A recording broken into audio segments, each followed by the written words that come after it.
ஒரு சில பேரண்ட்ஸ் என்ன பண்ணுவாங்கன்னா, அவங்க பொண்ணோ, பையனோ வந்து ஒரு பொண்ணே வந்து ஒரு பையன்கிட்ட பேசுறா அப்படின்னா, அது யாராவது 4 பேர் பார்த்துட்டா என்ன பண்றது?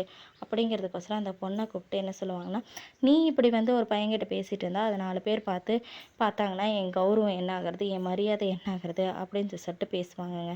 அது ஏன்னு தெரியல. அது மேக்ஸிமம் அந்த பொண்ணுக்கு மட்டும் தான் இந்த மாதிரியான விஷயங்களெல்லாம் சொல்றாங்க. ஒவ்வொரு மனுஷனோடைய கௌரவம், மரியாதை எல்லாமே அவனோட நாக்கு நுனியில தாங்க இருக்கு. அவங்க எப்படி பேசுறாங்க, என்ன பண்றாங்கங்கிறத பொறுத்து தான் அவங்களுக்கான மரியாதையும், கௌரவமும் கிடைக்கும்.